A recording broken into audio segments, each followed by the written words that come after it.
moi c'est la sœur Grâce Nzembo, journaliste Yamboka Vinci TV. N'est quoi Bisabino pour s'abonner massivement à la chaîne Nabino Elekaka toujours pour s'abonner massivement na émission na Elekaka na chaîne Yamboka Vinci TV 20 minutes avec Jésus. Donc on a émission na eza plus de connaissance na parole de Dieu ba oyo nyonso obozalaka pas plus na connaissance na parole de Dieu. Oyo koyo émission na eza plus de connaissance na parole de Dieu. Ba oyo nyonso oyo bozalaka ba misusu ebele bazalaka l'église te boya kotala bo s'abonner vraiment massivement à vraiment plus de connaissances ezali toza na bandomaine nyonso o batu nyonso bokoya bokozala plus na expérience nango donc bo s'abonner massivement bapangi na munu ya ba Congo bapangi na bandundu boya s'abonner.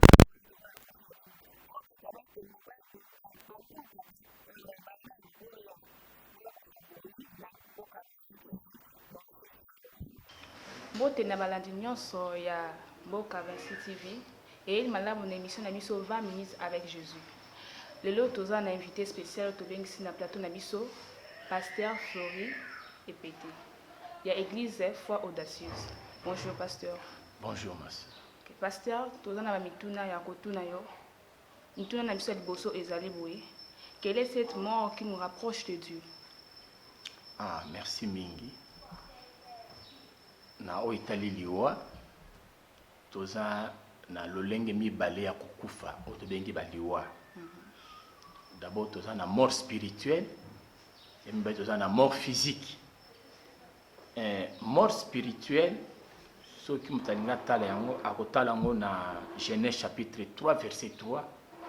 Nzambe ayebisi mutu ke mokolo okosimba mbuma ya nzete wana okokufa certainement.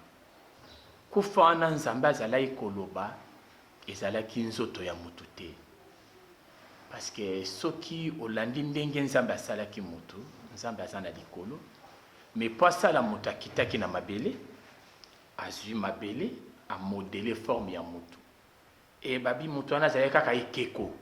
Eza loka mabele osali on lokola argilase, ezaka ekeko zo bouger te azomona ta zoloba te. Babi Nzambe afungoli ba narine ya mutu. A soufflé katina mutu. Mbanga mutu akomi être vivant. Et loko ni Nzambe a soufflé katina mutu. Nzambe a soufflé ki esprit na ye katina mutu. Mutu akomi komondo. Yango wana mukola yebisaki mutu ke mukolo kosimba kokufa. Ezalaki te ke nzoto ya mutu. Tango pe na jardin d'Éden, Adam na Ève basimbaki mbuma na nzete wana. Tomoni vie continuaki. Ba continuer koloba.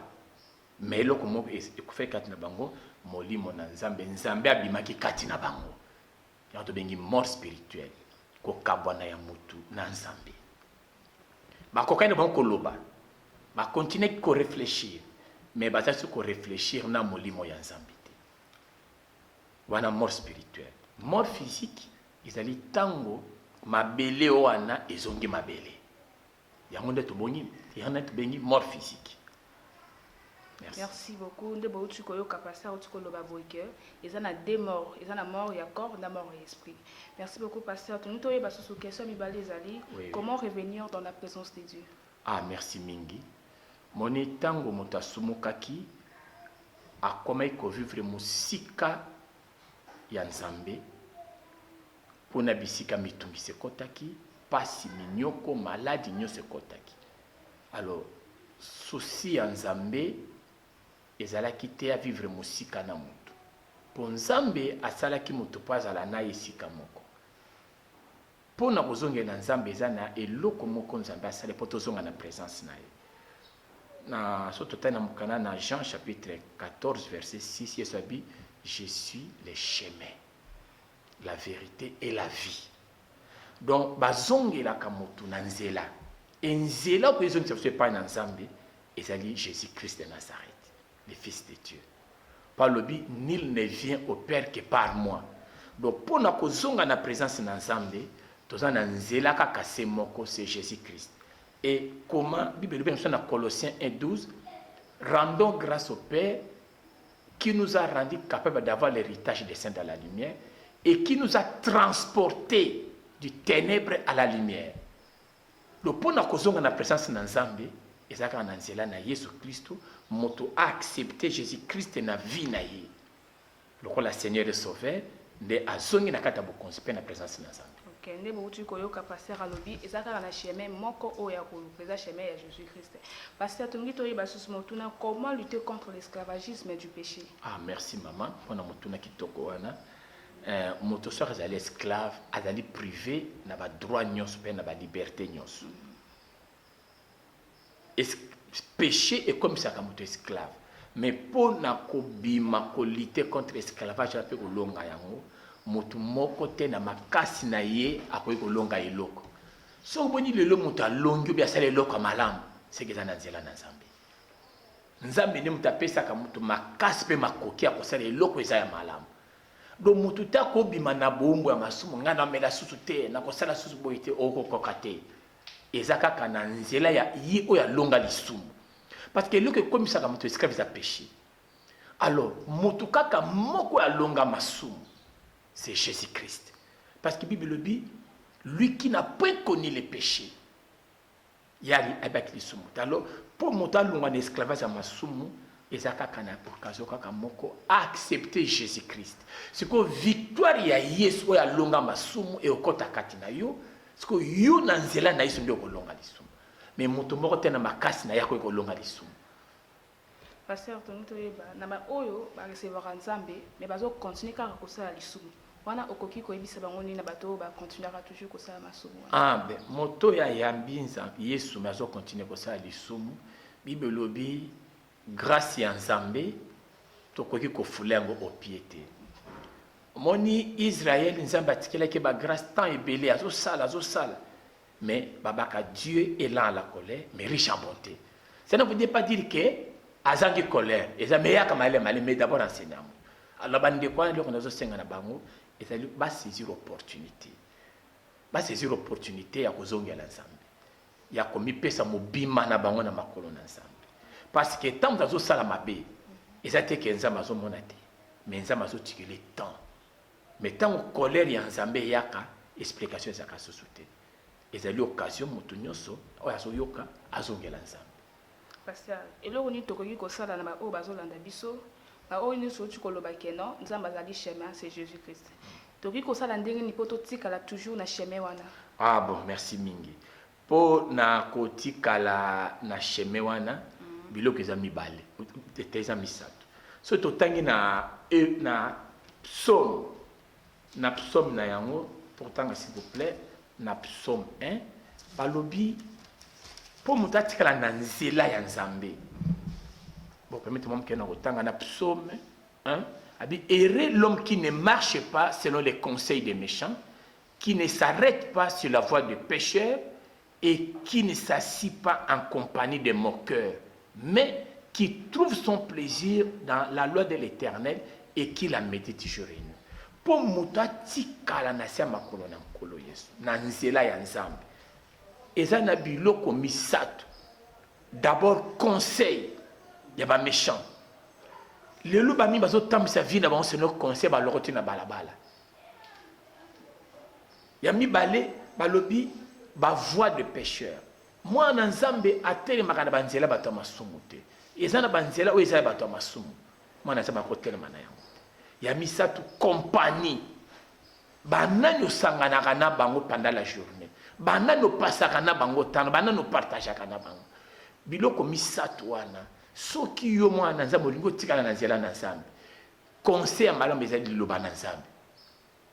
Ya mibale kangama na bato oyo bazosalela Nzambe na ndenge ya solo pe ya misato yeba banani opartageaka na bango parce que les mauvaises compagnies corrompent les bonnes mœurs.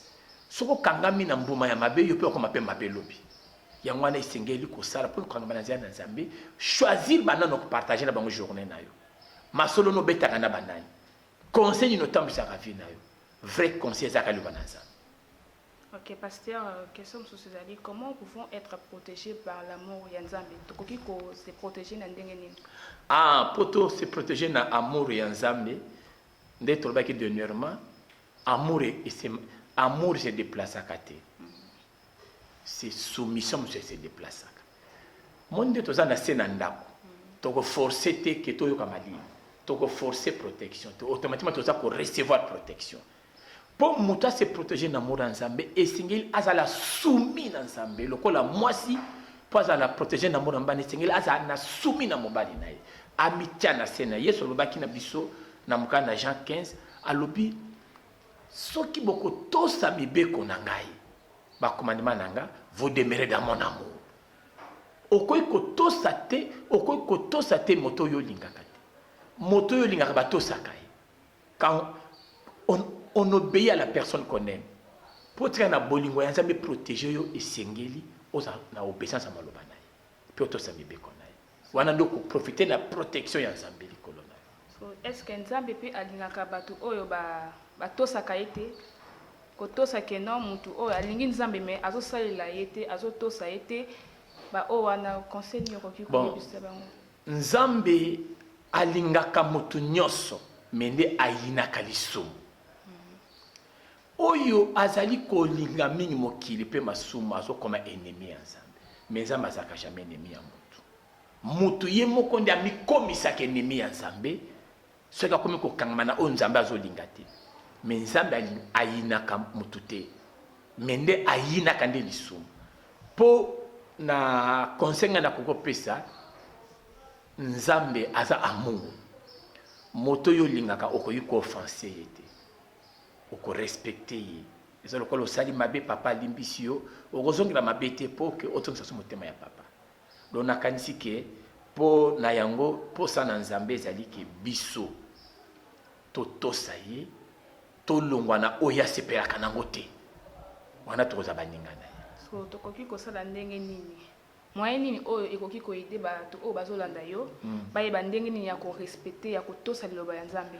Ah bon, mpo na korespecte mpe kotosa liloba na nzambe ezali eloko kaka moko motu moko te akoki kotosa nzambe soki molimo na nzambe aza kati na ye te parce que soki molimo na nzambe akoti kati na motu soki molimo na nzambe akoti kati na motu molimo na nzambe nde akotia posa ya nzambe kati na motu kobanga nzambe kati na motu akocrée badésir oyo esepelisaka nzambe do mpo motu atosa nzambe esengeli atika molimo mosantu d'abord akota kati na ye mpe atambwisa ye molimo mosantu akota kati na motu ntango moto ayambi yesu molimo mosantu akoti kati na ye sikoyo nde molimo mosantu abanda kotambwisa ye e molimo mosantu atambwisaka so selo maloba na nzambe le Saint-Esprit akokamba te contrairement na parole de Dieu do po tikala na nzela wana esengeli ozala na molimo na nzambe akokommunike yo makanisi na nzambe ke oyo nzambe asepela nango oyo asepelaka nango te.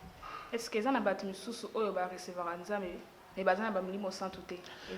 ezali impossible ou bien na yamba yesu te parce que bible elobi ke tant toyambaka yesu première acompte ezalaka molimo mosantu. Yesu alobi molimo mosantu akotongela ngai ndako ngai na kovanda ngai na papa. Tango moto ayambi yesu automatiquement le Saint-Esprit vient vivre dans la personne pour atambwisa selo oyo nzambe ayebaka mpe alingaka. Ezali impossible ke moto andimela yesu mais azangi molimo santu arrivoir vie na ye malamu. Ok, merci beaucoup. Pasteur, question à souk ezali, que devons-nous faire pour être associés na nzambe? Pona kozala associé na nzambe biso nzambe asengi biso tozala un ndenge bayeke bazala un ndenge ngano tozali un. Nzambe asengaka biso unité et non uniformité po tozala un eza na makambo esengeli esangisa biso. Nous devons avoir une foi commune en Jésus-Christ. Nous devons croire au même Seigneur, au même Dieu, au même baptême, à la mort de Jésus, à sa résurrection. Wana nde biloko ezosangisa biso po tozala moko. Tokozala biso tout tosambelaka mais toza bomoko te. Parce qu'il n'y a pas les mêmes choses oyo ezosangisa biso. Ce qui nous unit en Christ, nous avons les mêmes dieux, nous avons les mêmes sauveurs, nous croyons que nous avons les mêmes sauveurs qui est mort pour nos péchés et qui est ressuscité d'entre les morts. Oya somba biso. Eza makambo esangisaka biso yango wana. So ba oyo sikoyo bazalaka contre na makambo oyo tukoloba ke no ba misusu banzimelaka banzambe différent. Est-ce que tokoki ko s'associer na bango? Bon, Nzambe aza banzambe bazami balete. Soit motandimeli Yesu. Yesu alobini. Oya yini papa nanga ayini ngai. Oya lingi papa nangai alingi ngai.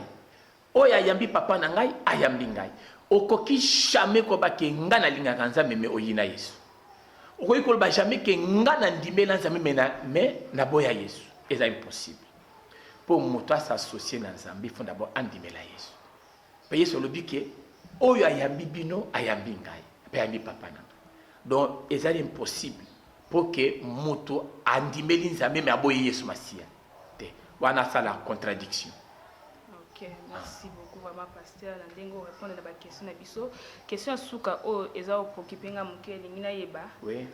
Na bolingo Nzambe. Oui. Biso batu na mokili to yebi ke toza basumu ki bien sûr. Ko sumu ka soki osali musumu lelo, osali lobi osali parfois 3 fois. Est-ce que ce ko yeli boso Nzambe, Nzambe obande lisumu wana est-ce que Nzambe akoki kolembisa yo? Bon, omoni Nzambe aza miséricordieux. Notion ya lisumu eza notion complexe. Eza notion complexe. Bibebi tango toyebi Nzambe te ke mokolo topesi bomoi na pas ndenge alobi na mokana na Actes des Apôtres chapitre 17 verset 30 à 31. Dieu ne tient pas compte des temps passés dans l'ignorance, mais il annonce la repentance à tous les hommes. Mais ce qui déjà yo yebi ke ngana sina ndimela Yesu et que kobima na mwasi ya muteza lisumu obi non pona ko tsa posa na ifona kobima na osenga Nzambe pardon wana pardon de péché ezate pardon de péché ezalaka te tokote ko péché volontairement pour ba que notre Dieu est miséricordieux parce que lisumu moke pe mnene ezalaka te lisumu moke ko mona kufa moto basakana kana ngote poison ya moke pe mnene ezalaka te parce que si tonzo sakana masumu liwe pesa pene na yo liwe isaka nzoto te.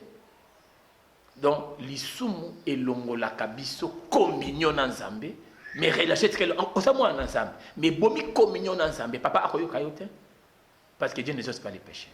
Sko lisumu wana soki tokufi na lisumu eza kokufa ya corps to kokufa esprit. Le péché détruit d'abord l'esprit de l'homme parce que nalobaki ke tango Nzambe asalaki mutu aswaki mabele a modeler yango dans mabele c'est kaka quelque chose que lo baté mais elo que pesa mutu a raisonner à sala nyonso ezaki molimo na Nzambe kati na mutu et molimo na Nzambe akoti na mutu na masomo te jamais molimo na Nzambe tango sa kati na mutu akotinda mutu na bosantu. Donc péché biso toza koloba awa iba ke tango péché sa kati na mutu ekoboma d'abord molimo na yo après ekoboma pe nzoto na yo. D'abord ekoboma ka molimo donc ekaboli mutu na Nzambe et détruit communion na yo na Nzambe ba na Nzambe mingi baza wana asambelaka na ye mais il n'est plus en communion avec Dieu. Communion katani eza lokola singa katani yo ko kantenga pe na ko yoka yote il faut soko réparer singa na otobenga ka confession et confession ane zali tango confession abandonné. Merci beaucoup vraiment pasteur. Tokomi kokuma na suka émission na biso soki loba ya suko koki koloba na bato baza olanda yo. Merci mingi na bande konyo so akti olanda biso de partout. Na kanisi to yebi ko sosola ke Nzambe asa bolingo. Et to peut ko profiter na bolingo ya Nzambe pour tout ça là de n'importe quoi. Bolingo ya Nzambe tindaka biso na kobanga Nzambe.